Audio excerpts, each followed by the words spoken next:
Bueno, cuando vayan diciendo, ¿eh? Hola chicos, buenas tardes, ¿cómo están ustedes? Bueno, acá tenemos una visita súper especial. Alto amigo, alto referente de esta cátedra, el señor Mariano Ramis, con todos ustedes, con todas ustedes. Bueno, iniciando acá una masterclass, le pedimos a Mariano, además de ser un referente de la cátedra, es nuestro referente sonoro de la cátedra. Además de su sapiencia, es un alto músico y, por supuesto, un amigo.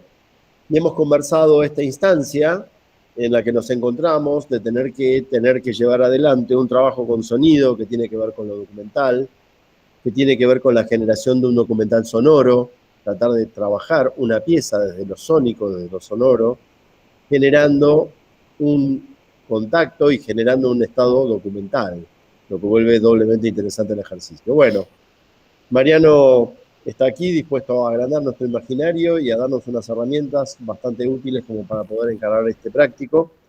Y bueno, los dejo acá con nuestro amigo. ¿Cómo estás, Mariano? Todo bien, Gaby, muchas gracias por la intro. Por favor, che, bienvenido. Un placer tenerte acá. Buenísimo, sí. A mí me encanta hablar de música y de sonido, eso es lo que decía antes. Temo un poco excederme con el tiempo y con los ejemplos porque realmente nada, me doy cuenta que me apasiona muchísimo cuando empiezo a armar una especie de narración vinculada con un tema que Quédate tiene que ver tranquilo con el porque sonido. cualquier cosa te muteamos. Te damos de baja y... Ok, bárbaro, así. No, tranquilo, Mariano, en serio. Por Ok. favor, un placer escucharte. Ahí había hablado de algunas cuestiones con Jime y con Pablo, y la charla va a tener que ver bastante con algunas definiciones que me dieron con respecto al trabajo que están haciendo ahora. Una de ellas era la idea de memorial, y la otra de ellas, la idea de dimensión sonora, que yo medio por mi cuenta la traduje a universo sonoro también. Y pensaba con respecto a estas dos cosas que básicamente voy a hablar de esas dos cosas. Voy a decir cosas muy simples, que son también dos importantes, que voy a repetir al principio y voy a ir repitiendo mientras hable en la charla. Y el resto de cuestiones van a ser argumentar y sostener estas dos definiciones vinculadas a memorial y vinculadas a dimensión sonora. La que está vinculada a memorial va a ser una especie de historia de la grabación de sonidos, de la invención de medios que pueden almacenar sonido, registrar sonido y guardarlo para cuando alguien lo quiera o lo decida escuchar. Esa es como la primera cosa. Voy a hacer una especie de vínculo entre la idea de memorial y la idea de medio de almacenamiento de sonido. Iré argumentando por qué motivo me parece que cada medio en el que uno almacena sonido es un memorial. Y por el otro lado, cuando hable de dimensión sonora, universo sonoro, lo que voy a hacer es hablar de la música contemporánea y cuál es la aproximación al sonido que tiene la música contemporánea, a diferencia de la música quizás más habitual que escuchamos en la radio o con la que bailamos o tarareamos cuando vamos caminando por la calle o silbando o lo que fuera. Entonces, comenzando con esta historia del registro del sonido, es interesante, más que nada pensando en esta carrera en la que estamos, que es la de diseño de imágenes y sonidos. Y si uno hace un recorrido, que es un recorrido que tiene que ver con un autor que se llama Siegfried Zielinski, ahí, Pablito, es que te empiezo a pedir que tires nombres, Siegfried Zielinski, que le hace un estudio que llama El tiempo profundo de los medios, donde se mete a investigar los orígenes profundos de la aparición de los medios de almacenamiento, de comunicación, de expresión que conocemos hoy en día, que muchas veces incluyen al diseño de sonidos e imágenes. Y llega a encontrarse con este personaje, Zielinski, que es Athanasius Kircher, que creo que él es quien lo pone bastante de moda de vuelta. Thanasis Kircher es una especie de Leonardo da Vinci no tan conocido, que inventa un montón de máquinas, imagina un montón de cosas, y es quien empieza con esta idea de la cámara oscura, de la que tanto se habla en la carrera también, ¿no? Que es este diseño que vemos aquí, la cámara oscura. Entonces, a mí me gusta pensar que hay una etapa previa al registro y almacenamiento del sonido, que es una etapa furtiva. Mismo sucede con la imagen. Están tratando, hay una época, el siglo XVII, XVI, donde se empieza a ver de qué manera almacenar y qué manera jugar con las imágenes. Y es Kircher el que sale con esta idea de la cámara oscura, que conocerán esta capacidad de, en un espacio estanco a la luz, proyectar una imagen de algo que está en el exterior. Así que no me permite almacenarla para siempre, pero sí tenerla cautiva momentáneamente a la imagen. Y el mismo Kircher es el que empieza a diseñar estos sistemas para enviar el sonido de un lugar a otro. ¿Sí? No es, en este caso, de vuelta, guardar el sonido, sino enviarlo de un lugar a otro, manipular esa cosa esquiva, y hasta este momento en la historia misteriosa, pero sigue siendo, que es el sonido, y llevarla de un lugar a otro. Bien. Kircher se mete bastante con este tema, con este diseño para ver cómo llevar el sonido de un lugar a otro, cómo amplificarlo, cómo distribuirlo, y bueno, cae también con estos otros diseños que muchas veces tienen que ver con cómo sucede esto dentro de espacios arquitectónicos. Acá empieza una cuestión que es importante saber, digamos, con respecto a la naturaleza del sonido y la naturaleza de las imágenes, en el sentido de lo visual. El sonido es una fuerza mecánica. Escuchamos gracias a que el sonido es aire que se mueve y que tenemos un sistema dentro de nuestros oídos que vibra en relación a ese estímulo que recibe del aire que se mueve, y eso es una fuerza mecánica. Eso es lo primero a saber. Yo siempre hago este ejercicio para recordarlo, y realmente a mí me funciona, que es hablar delante de mi mano y sentir cómo realmente se mueve el aire que está siendo expulsado desde mi boca hacia afuera, ¿sí? Así como lo expulsa o lo mueve cualquier objeto que se desplaza en el espacio. Bien, entonces llegamos a este punto mucho más adelante, que se considera la primera aparición de un sistema que permite almacenar efectivamente el sonido, ¿sí? Después de todo este periodo furtivo de andar detrás del sonido, de tratar de entenderlo, ¿sí? De generar instrumentos musicales que lo generen también, empezar a ver si se puede registrar. Y este es el primer intento de registro de sonido. Lo voy a poner, me dicen si se escucha bien. O sea, no se va a escuchar correctamente bien porque la grabación es bastante defectuosa, pero escuchen un poco esto.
Bien, ¿se escuchó algo recién? ¿Estaban escuchando? Sí. Sí. Sí, Una Mariano, consulta. Sí. Entiendo que es el primer intento de un registro de sonido, pero ¿qué se estaba intentando registrar exactamente? ¿Qué es lo que escuchamos? Voz humana. Sí, Ah, voz humana y la abstracción de una línea marcada por una punta, como si fuese una aguja, sobre un papel tiznado con tizne de una vela. ¿Sí? Es eso básicamente. Pero muchos de estos casos es voz humana. El intento es hacerlo con voz humana. gracias. No hay problema. Bien. Este sería como la representación de la forma de esto, sí, con un poco más de detalle.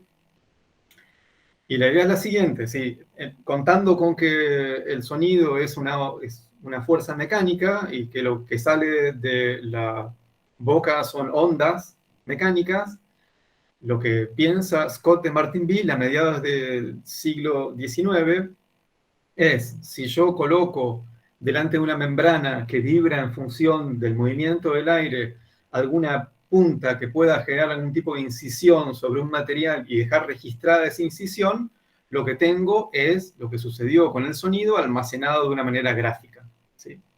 Entonces eso es el comienzo de esta historia del registro y el primer, si se quiere, memorial sonoro de la historia también.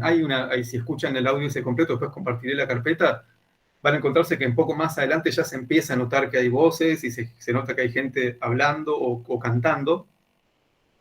Pero en principio es eso, digamos, es un sistema, y acá arranca también con mucha claridad la idea de por qué se llama grabar, ¿sí? Lo que se está haciendo es una incisión sobre un material relativamente débil que con una punta puede ser marcado y esa marca de alguna forma es análoga a lo que sucedió con el aire en el momento en que la membrana hacía que la aguja marque ese material. Eso es una grabación, ¿sí?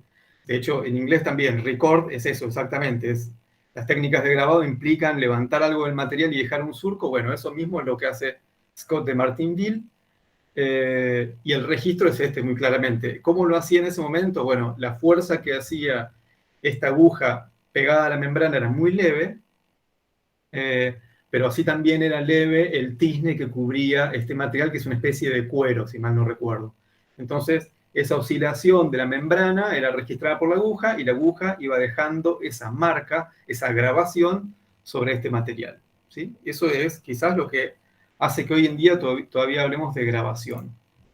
Y yo pensaba en esto también en el medio, pensando en memoriales de la cosa que fuera, por ejemplo, el memorial de una relación, mediados del siglo XIX, o sea, 1850 aproximadamente, Facundo. Esta idea de grabar, lo que sucede es esto, digamos, ¿qué es lo que hace cuando alguien graba?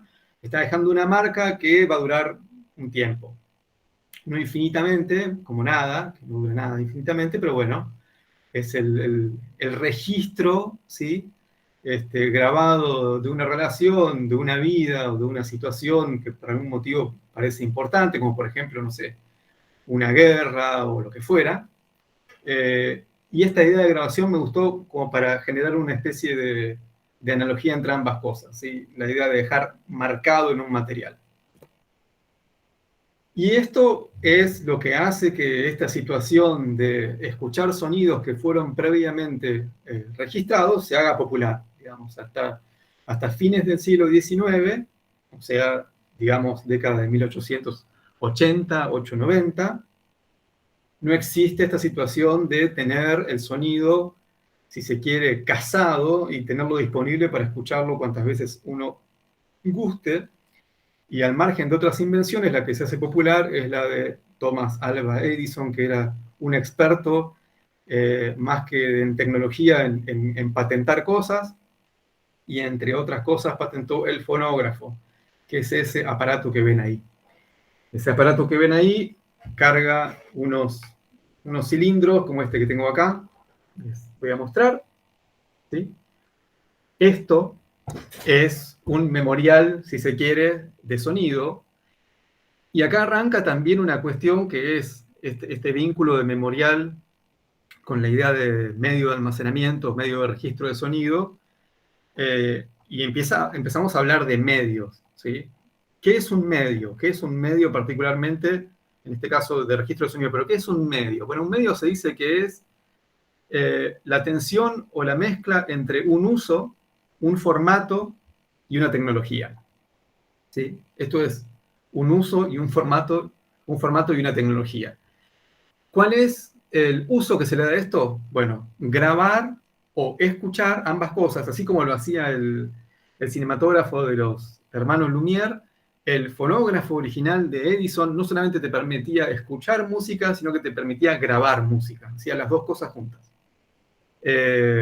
O sea que el uso que tiene es ese, escuchar sonidos y también grabar sonidos, grabarlos literalmente. ¿Cuál es el formato? Bueno, esto tiene más o menos 3 minutos de duración. Esto es 3 minutos. Entran dentro de este cilindro. ¿Y cuál es la tecnología? La tecnología es más o menos la que habíamos recién. Es generar una grabación, ¿sí? Este es este disco un poquito más ampliado, no se ve muy bien, pero en este cilindro hay surcos, ¿sí? Y estos surcos son el registro de ese movimiento mecánico de ondas de aire sobre una superficie blanda que luego se copió en este, que es más bien estable. Pero lo que se usaba originalmente para grabar son cilindros de cera, ¿sí? Recuerden, hagan el ejercicio, aunque les suene muy pavo, pongan la mano delante de la boca mientras hablan, e imagínense que en lugar de la mano hay una membrana que es muy sensible a ese movimiento del aire, y ese movimiento se va marcando, se va registrando, se va grabando sobre una superficie, y ese es el registro del sonido. Es súper básico. ¿Cómo funciona esto? Bueno, esto es, por otro lado, cuando hablamos de análogo, un registro análogo, que siempre se habla de análogo versus digital. Bueno, lo análogo en este caso es el movimiento del aire y la oscilación de la membrana es análoga a la profundidad del surco y a la forma del surco en este cilindro. Bien. Y acá me dio algunas anécdotas con respecto a esto que a mí siempre me parecen súper valiosas. Las anécdotas contextuales a las invenciones. ¿Qué es lo que pensaba la gente cuando por primera vez se encontraba con esto? Porque ese es un problema que tenemos en el presente también. Nuestra mirada ya no considera esto como un evento o una maravilla de la tecnología. Entonces, o sea, yo siempre pienso que la mejor manera de acercarse a cualquier dispositivo tecnológico es como si uno fuese un extraterrestre que ve eso por primera vez y no sabe para qué sirve. Inclusive una cámara de video, inclusive un micrófono, como verlo y decir, bueno, no sé qué es. Tengo que empezar a probar para darme cuenta qué es esto y qué función tiene. Y eso implica una especie de regresión cultural para sacarse todas esas ideas de la cabeza. Pero bueno, esto es unas anotaciones que tengo de un libro que se llama Máquinas de Comunicar, que escribe Jacques Pierrot, que era un amigo de Pierre Schaeffer, el compositor. Y lo que dice la gente cuando se da cuenta que es tan simple guardar sonido, se empieza a preguntar cómo es que los egipcios, que se ve que era una civilización muy valorada en ese momento, no lo habían hecho antes, ¿sí? Porque era tan fácil. De hecho, ni siquiera hace falta electricidad para hacer esto, no hace falta baterías. Con una manivela y un poco de habilidad podés almacenar sonido, lo que quizás es cierto, digamos, quizás existió en civilizaciones anteriores y en tecnologías olvidadas la posibilidad de almacenar sonido, lo cual sería bastante increíble, ¿no? Si se dio de ese modo. Bien, y por otro lado, esta otra cosa, así de la gente que se encuentra por primera vez con esto y dice, hemos escuchado romanzas cantadas varias semanas antes, ¿sí? Ya acá hay una cuestión, en el taller del ilustre inventor, y la voz del cantante almacenada durante un mes no había perdido nada de su frescura. Está como que alguien no estaba en la idea de que una vez que queda guardado para siempre igual, ¿sí? Pero acá la persona se sorprende de que la frescura está intacta, no es que se pudre, ¿sí? Como si fuera una fruta, que si lo grabé hace 2 semanas, esta semana ya va a estar como medio podrido. No sé de qué manera podría pasar algo así, pero imagínenselo. Bueno, ¿vamos bien hasta ahí? ¿Se escucha bien? No tengo ninguna carita ni cámara acá encendiéndose. Todo bien, Mariano. Se escucha bien. Ok, perfecto. Bien. Okay.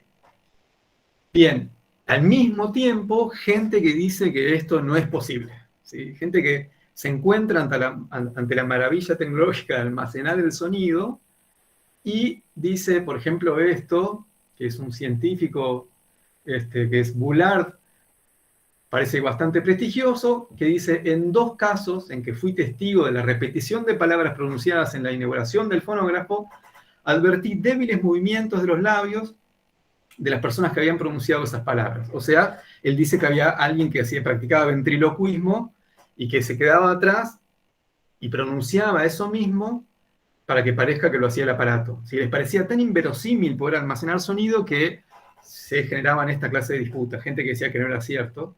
Y bueno, y obviamente el sonido reproducido por un fonógrafo tiene una característica sonora especial, no cubre todo el espectro sonoro, por tanto él dice que por eso se nota que suena como así, como que le falta, y que suena como con las fosas nasales, medio gangoso, dice este científico. Bien.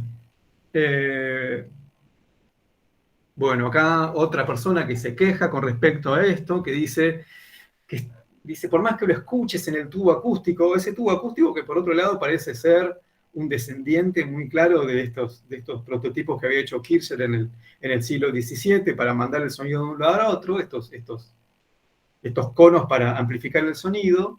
Esta otra persona se encuentra con esto, Louis Figuer, y dice que pierden su timbre original, que se vuelve toda una polichinela, que es un adjetivo medio anticuado, pero imagínense que dice que suena mal, suena feo, suena desagradable, que tiene un ruido de fritura que se hace molesto, ¿sí? Esa fritura le quita todo el encanto a la grabación original, alguien que va en contra de las capacidades de esta tecnología.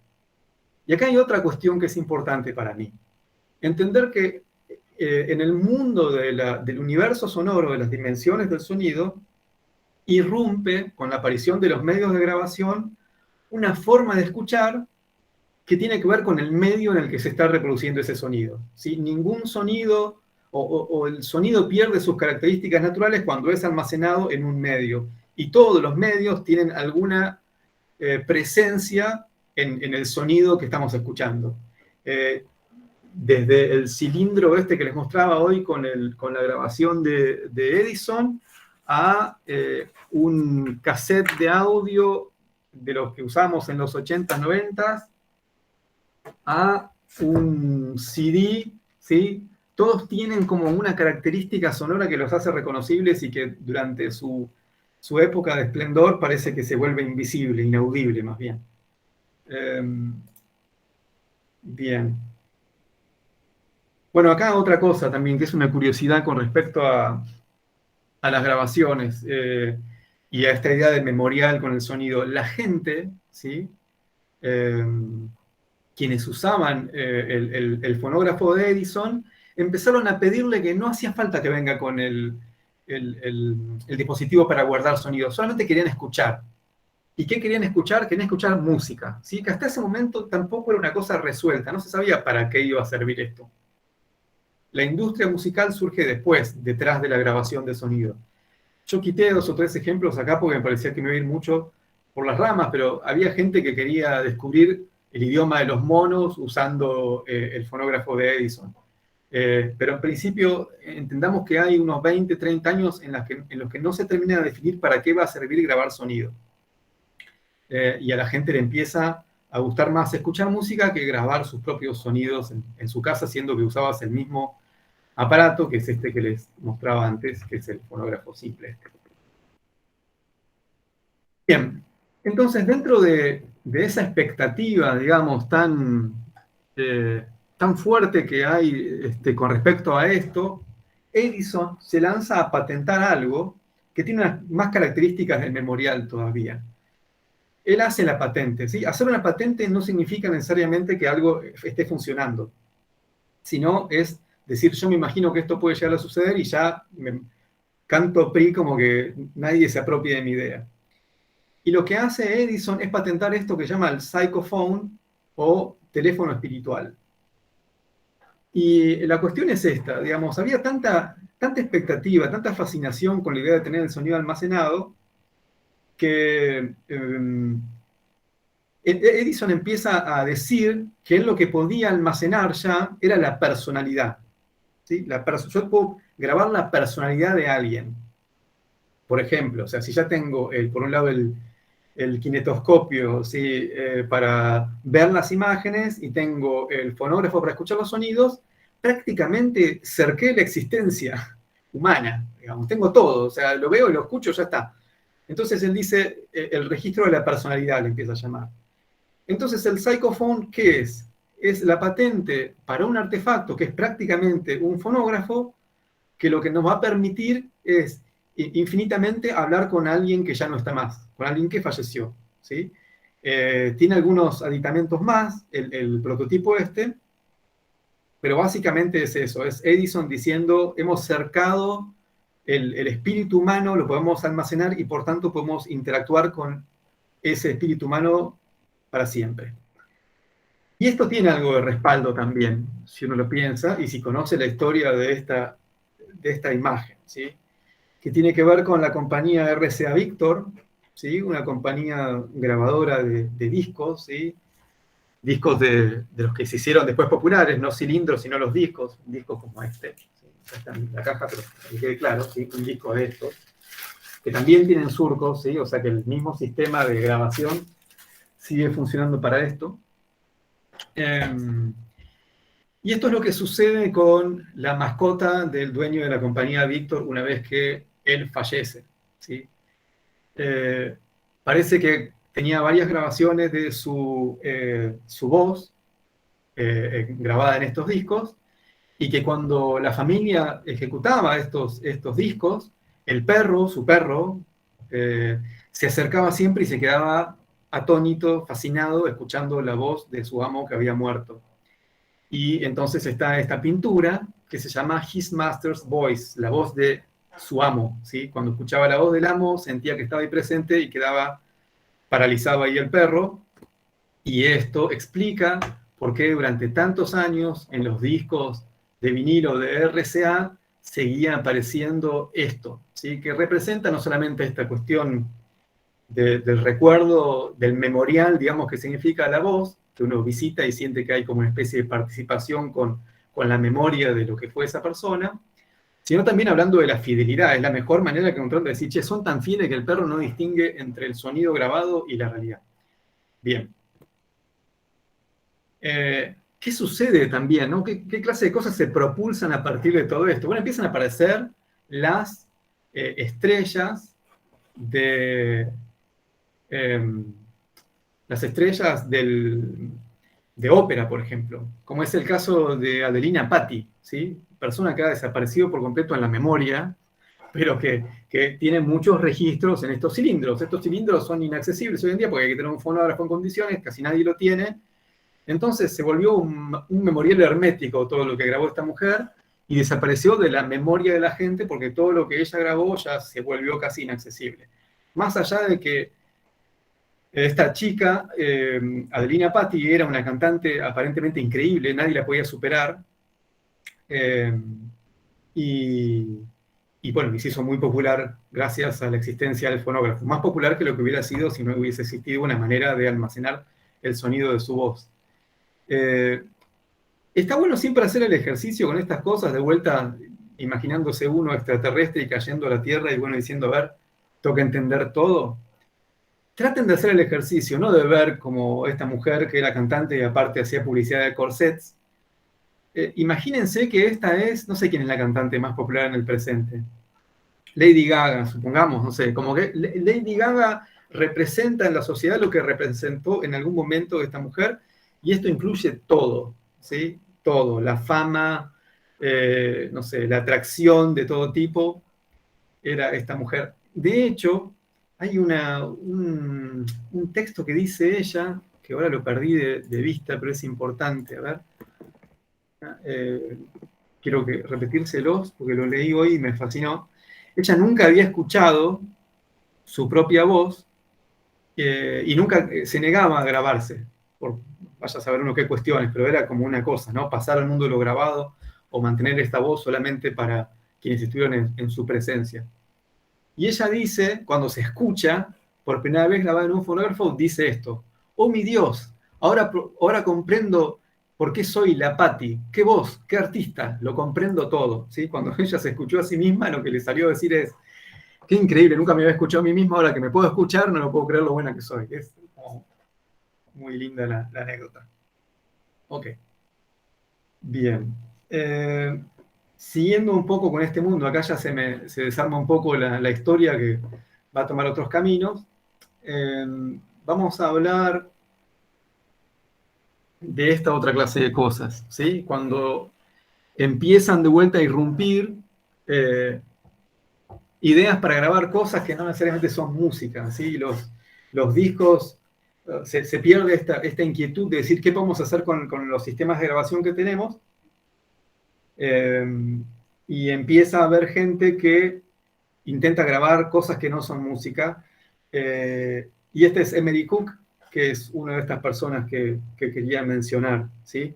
Que empieza a grabar tormentas eléctricas, empieza a grabar el sonido del viento, el sonido del río, y hace estos álbumes grabando la naturaleza, y es simplemente, o sea, habla también de las personas ya más alejadas del mundo de la naturaleza y tratando de escuchar en sus casas cómo es una tormenta, o cómo es el viento, o cómo es estar al lado de un río, y empiezan a aparecer estos discos que registran de manera literal todas las dimensiones del sonido, ¿sí? Y aquí, bueno, aparentemente se jactaba Cook de que había estado a pocos metros de la caída de un rayo, entonces tenía un registro muy fiel. Me imagino súper difícil eso, porque si estás tan cerca de un rayo, seguro que rompió cualquier membrana que estuviera, o micrófono que estuviera registrando eso, pero acá lo tienen con su setup para salir a grabar sonidos y luego venderlos en sus road recordings de Cook Records.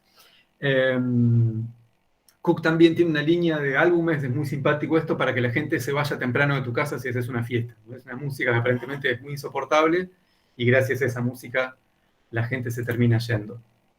Y lo último con respecto a esto, tiene que ver con la fascinación por los medios del almacenamiento, que es una especie de acompañante silencioso e invisible de la forma en la que escuchamos la música.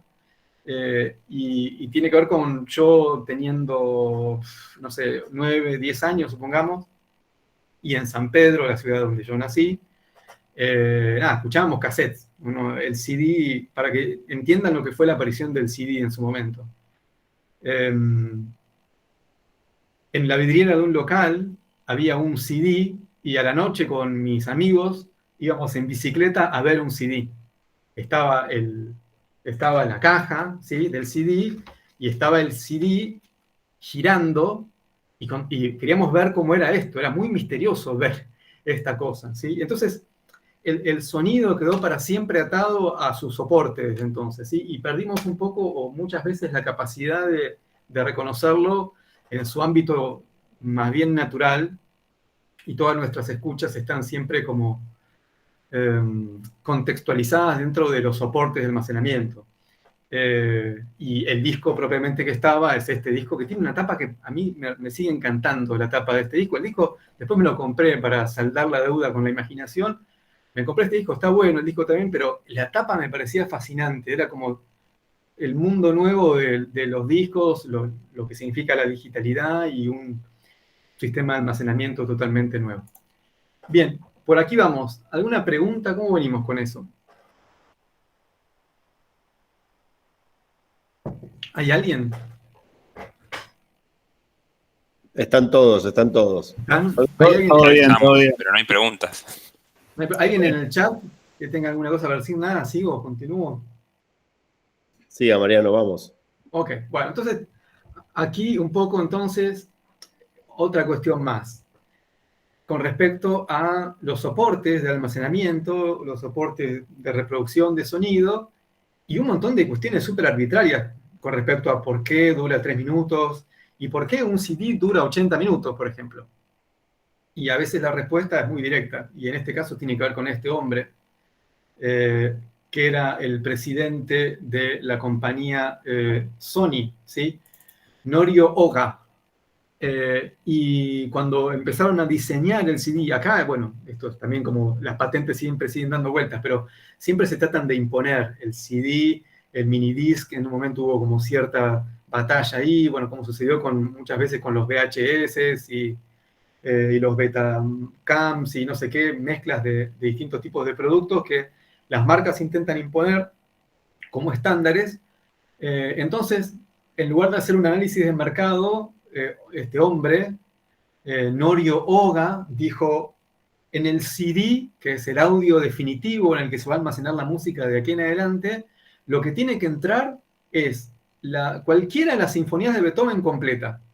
Entonces, llegaron a la cuenta de que la más larga de las sinfonías duraba aproximadamente 80 minutos, y dijeron: ok, entonces hagamos un formato que dure 80 minutos, y un montón de cálculos internos de la fabricación y la construcción de un CD están supeditados a la idea del dueño de la compañía, Sony, que dijo, que aparte era muy fanático de la música y de Beethoven, que dijo, quiero que entren las sinfonías de Beethoven completas y la más larga dura 80 minutos. Ok, de ahí esa cuestión. Bien, bueno, entonces estamos con la primera parte de la idea de memorial. Siempre asociar estos medios en los que almacenamos sonido con la idea de memorial, porque como dice esta frase también, que me pareció que está buena, no pensemos, pensemos en, de este modo la técnica divide en secciones las memorias humanas y las vuelve a poner al día periódicamente. Si no fuera por la historia de las técnicas, el recuerdo de las máquinas anteriores y de sus usos sería cada vez más breve. En este caso, estamos hablando de esta cuestión de tener que mudar entre un soporte y otro para poder encontrarnos con memoriales que fueron quedando como en sus propias tumbas de los medios que ya no se utilizan más. Bien. Ok. Entonces, vamos a ver esto. Y acá arranca la segunda parte, ¿sí? La primera, como decía antes, es la idea de memorial asociada a esto, ¿sí? Esto es un memorial. Cada soporte es un memorial. Y esta es una descripción que a mí me sirvió muchísimo en su momento, que la dio un docente de la carrera, que hace rato ya no es más docente, pero que con Santi siempre recordamos mucho, que es Carmelo Azaíta, que era un gran compositor, alguien que estrenó muchas obras de Edgar Varese en Argentina y que nos enseñó muchas veces dentro de la carrera a escuchar. Y él habla de esto, ¿sí? O sea, cuando escuchamos música, vamos a hablar un poco de música ahora, la música, si se quiere, popular, siempre trabaja en esta zona, ¿sí? La zona de la armonía, el punto 1 de las 3 palabras que están acá, ¿sí? El estudio de la armonía. Pero la música contemporánea, la música electroacústica, la música minimalista, la música de vanguardia, la música futurista, bueno, y acá arrancan miles de formas distintas y corrientes musicales, muchas veces indaga otras partes del sonido, y esas partes uno podría sintetizarlas como la psicoacústica y la acústica. La psicoacústica es la manera en la que humanamente percibimos el sonido y el impacto psicológico que tiene en nosotros el sonido, ¿sí? Y por otro lado, la acústica, que es el estudio físico del sonido. Entonces, a mí me pasaba lo siguiente, por ejemplo, cuando te dicen, che, escuchá a Pierre Schaeffer, escuchá a Edgar Varese, o escuchá al compositor, o a Daphne Oram, o quien quieras, y bueno, yo hacía el ejercicio de prepararme en los auriculares una grabación para escuchar de San Pedro a Buenos Aires, por ejemplo, y decía, che, es un suplicio escuchar esto, realmente no entiendo cuál es la gracia. Y uno estaba esperando la melodía, estaba esperando recordar algo, estaba esperando el ritmo, estaba esperando esa clase de cosas que tienen que ver con el mundo de la armonía. Y en esta clase de música, en esta otra percepción de la dimensión del sonido del universo sonoro, te encontrás con cosas que son juegos en otros ámbitos del sonido, el psicoacústico y el acústico. ¿Dónde surge esta idea de la armonía, entonces? ¿Qué es la armonía? Bueno, hay un libro que yo les recomiendo, si les interesa este tema. El libro se llama La música y los números. Yo tengo la versión en español, pero me gusta mucho más la tapa original, que es esa. Y les voy a explicar por qué esa es la tapa original y qué sentido tiene. En la que lo que hace Elie Maurer, que es un físico matemático, es tratar de entender qué es la armonía, y lo que hace es desandar el estudio de la matemática detrás de la armonía. Pero la armonía básicamente tiene que ver con las proporciones, con proporciones de frecuencias de ondas y con ondas que son armónicas entre sí porque repiten ciclos con más frecuencia que otras que no repiten ciclos. Esto es lo que ven acá, es un dibujo que originalmente pertenecía a Pitágoras, que es quien hace todo este estudio armónico 500 años antes de Cristo, ¿sí? Él empieza a estudiar cómo funcionan las ondas sonoras y empieza a hablar de la armonía y distingue dentro de este artefacto que ven acá, ¿sí? Estas cuerdas tensadas, distingue dentro de la tensión de esa cuerda, unos ciclos que son armónicos al ciclo original de la cuerda tensada, que el total de esos son 7 frecuencias distintas que distingue que son armónicas con la que después termina llamándose tónica. Y lo que termina desarrollando es, bueno, la idea de armonía, que es la base de la armonía al día de hoy. Es misterioso también en algún punto, no tanto cuando uno lo estudia y dice, bueno, pero es matemática 100%, digamos. Tiene que ver con proporciones. Las divisiones de la cuerda en partes iguales generan sonidos que son armónicos entre sí, y de alguna manera el tímpano siente un agrado al recibir esa clase de estímulos y no cuando vibra de manera en frecuencias que no son consonantes entre sí. Eso es la armonía.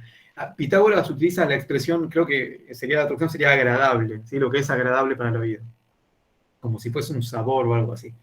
Y hace todos estos tipos de estudios. Bueno, es como muy increíble saber que la música en general está basada en esto, en proporciones, ¿sí? Y en ciclos de frecuencias y en coincidencias. Ese es el ámbito de la armonía. Dentro de la carpeta esta que después compartiré con ustedes, hay una que se llama Audios, y dentro de Audios puse un montón de música que tiene el propósito de ser estudiada mediante los criterios de los que estoy hablando ahora, ¿sí? Ustedes dirán después, esto es música, esto está basado en la armonía, está más pensado desde la psicoacústica, esto está pensado más de la acústica, esto pertenece a una época, esto está grabado en tal soporte, sí, hay un poco de todo para jugar a eso. Bien, entonces hablamos del espacio de la armonía, ¿sí? Sépanlo, la música popular en un altísimo porcentaje, que quizás esté cercano al 99.9%, solamente agota la dimensión armónica del sonido y no tiene tan en cuenta la psicoacústica y la acústica, ¿sí?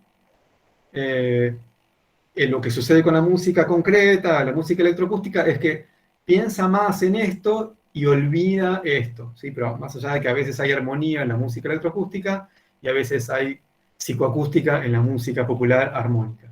¿Se entiende esto?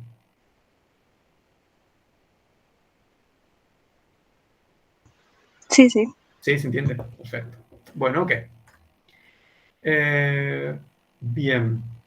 Entonces, pensemos en gente que sale al cruce de esta cuestión de la música y su naturaleza armónica. Sí, de música que esté basada en la armonía, bueno, conocerán cuánta música hayan escuchado, sirve como referencia. O sea, cualquier cosa, los Beatles, lo que sea, Pocho la Pantera, lo que quieran, está basado en armonía y en estos cánones de proporciones.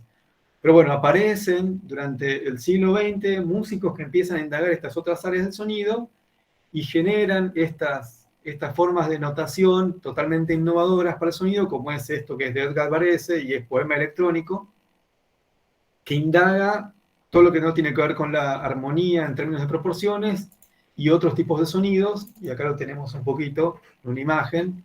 Al que está a la izquierda es Edgar Varese, el que está en el centro es John Cage, y este otro que está ahí es Max Neuhaus, que les ayudaba a desarrollar los instrumentos musicales, que como ven en la mesa, son bastante extraordinarios, ¿sí? Esto de meterse en un espacio de la música que no es el de la armonía, incluye el desarrollo de instrumentos musicales que no son los tradicionales, porque esto cambia todas las normas. Acá tenemos otro caso, por ejemplo, que es el de Daphne Oram, una compositora de música electrónica de la década de 1950. ¿Sí? Imagínense también, ¿no? En términos de lo que es más vanguardista, imagínense que ella también es británica y que los Beatles estaban existiendo en simultáneo a Daphne Oram, pero que los Beatles por completo diría que ocultan esta clase de personajes, como a Daphne Oram, y acá la tenemos en un concierto, y la gente realmente debe haber estado bastante desconcertada, ¿sí? Primero porque esta situación, ¿no? Esta es la situación de generación de música, es tener un montón de cintas, un montón de artefactos electrónicos para generar algo que ella llama música.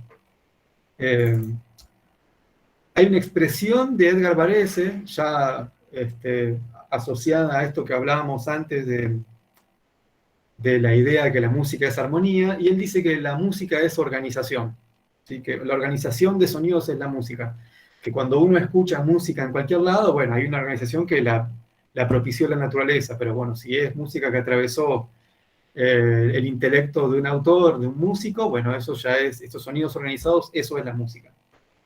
Y este juego con las frecuencias y demás. Dentro de estas notaciones, hay varias cosas que están acá en la carpeta, que sería bueno escuchar, pero bueno, muchas son muy extensas. Pero les sugiero que escuchen un tema de Michael Tinney que se llama Haven't Never Written a Note for Percussion. Escúchenlo a ese tema después y van a encontrar un tema que está basado en el estudio acústico del sonido sin tener ninguna relación con la armonía, como para darse cuenta a qué me refiero. Ok, bueno, universo sonoro entonces. Seguir pensando en esto y en alguien que va recibiendo los estímulos del sonido y generando una pieza a partir de esto. Y esta es una referencia, la que le voy a mostrar, que para mí es medio como una clase. Y esto es... A ver, para encontrar... Este es Steve Reich, es un compositor norteamericano. Y esta es una obra que le encargan hacer. La obra se llama City Life. Le dicen, hace una pieza musical con tu estilo. Él pertenece a lo que se conoce como minimalismo. Y se hace una pieza musical que de alguna forma registre la ciudad de Nueva York, ciudad en la que Steve Reich vive. Entonces, esta es la idea con la que sale Steve Reich y quiero que la escuchen y que vean yo creo que se entiende con mucha claridad cómo él compone la música desde el universo sonoro de la ciudad. Ahí va.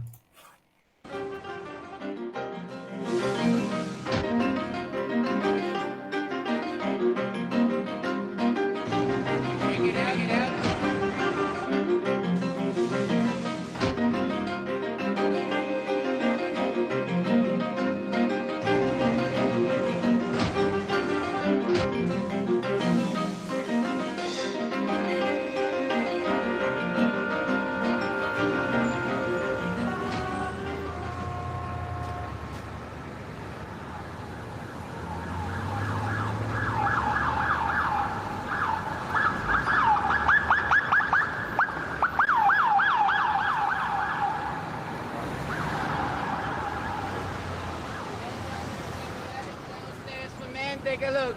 Every item $10. Check it out. 10 pesos todo lo que viene aquí, 5 pesos abajo, viene falda, viene vestido, viene pantalones, viene camisa, viene chaqueta, viene blusa, viene todo. Check it out. Every item $10. Downstairs for men. Take a look. Men's and ladies fashion. Excuse me, young lady. Check it out.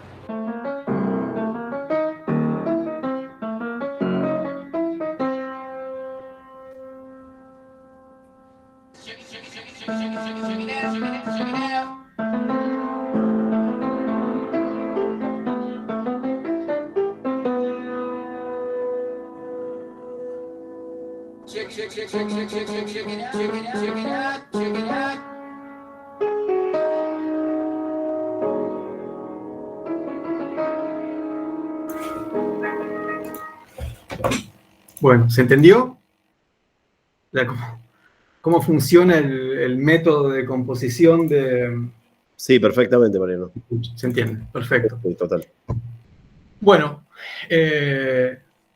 básicamente lo que dice Reich es que la música de cada pueblo, el germen de la música de cada pueblo está relacionado a la oralidad de ese pueblo, ¿sí? Entonces él ejemplifica, dice, la tarantela, por ejemplo, tiene esta cosa así medio bailante que es como hablan los italianos. Y él, que trata de entenderla de Nueva York, dice, bueno, acá en Nueva York ahora ya hay un montón de gente que son latinos, italianos, judíos, hay una mezcla, y yo trato de agarrar un poquito de todo eso para armar la pieza que corresponde al sonido de la ciudad. Y lo que hace también es utilizar una tecnología que es la de sampleo, ¿sí? Sampling.